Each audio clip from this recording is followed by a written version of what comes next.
Is it true that you reckon that 2012 the world will actually No, I don't think it's going to end, but I think the world as we know it, the lives that we've all become accustomed to, jumping on planes, going here and there and everywhere, and I think this world might be coming to an end. And I don't think it's the end of the world and mankind, no I don't, but I think we're going into a cataclysmic period, a really cataclysmic period. I mean, you can see which way it's going. Last year, food prices went up 80%, and these food drives, well, that's what they are. The revolutions of the Middle East were inspired by inflation and food, and that's going to come here. We're not immune to it. You will see in your lifetime people smashing up supermarkets and going crazy. You will probably see military rule restored to Greece, and the reason why Mr. Obama is sending all the troops from Afghanistan and Iraq back home is he's worried about what's going to happen at home. You know, there's unrest in the world, and people feel it. They know that things aren't right in public. They know something's wrong. They know that politicians are becoming aware of that politicians are just hired hitmen that work for people like Murdoch and other international bankers, the Rockefellers, the Rothschilds, the DuPonts, and the rest of the cronies.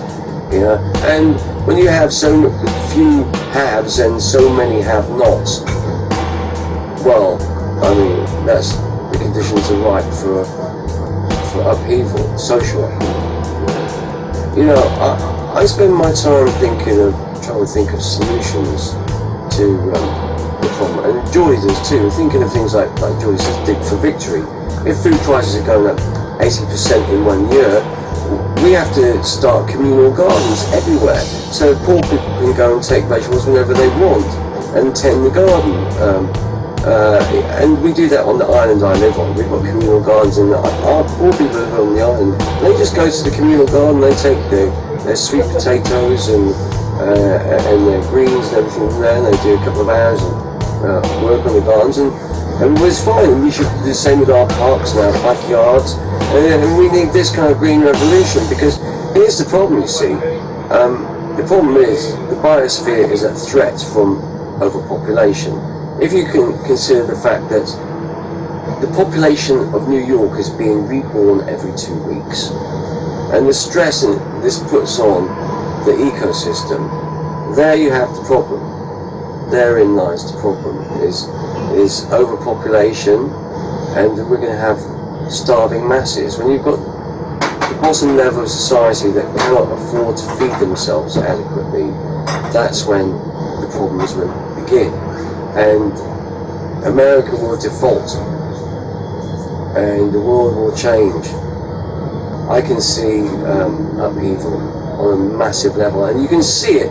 Well, if you just look at local police forces and the way they're arming themselves and preparing, they're preparing for social unrest. Make no mistake about it, and that's why I kind of advocate moving away from population density centres, because you see, once they start smashing up the supermarkets, then you're going to go hungry. So cities aren't necessarily the best places to live in the coming crisis.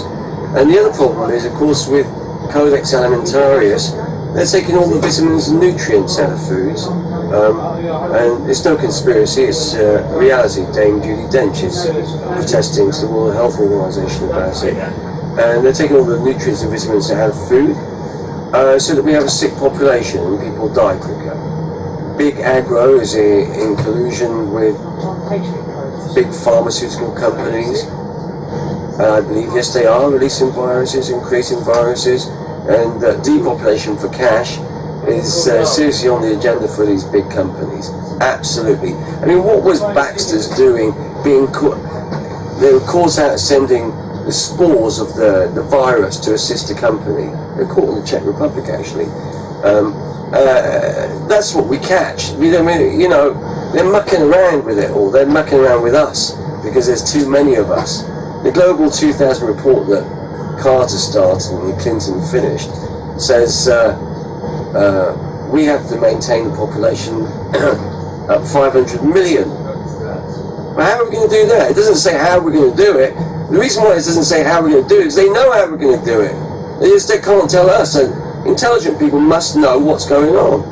And that's why supermarket food's not good for you anyway. That's why you won't be able to find 1,000 mics of vitamin C, because it's illegal. You won't be able to get foods like spinach, because they'll be banned by food harmonisation. Yeah, it's for real. And it started a year ago in 172 countries. And you control the population, you control the food, you control everybody. Everybody needs food to survive. Once you control food and water, you have everybody by the fucking balls. So most of my time thinking about ways how we can overcome these hurdles.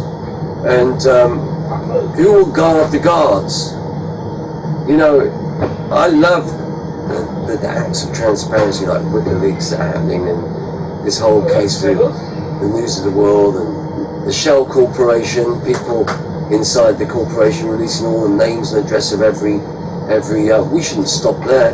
We've got to keep going until we identify all the majority shareholders of the top 100 corporations and then fucking dismantle. And yet I find myself strangely in collusion with people who are pushing towards a world government, because I can't see how the hell we're going to stop the Chinese and the Russians building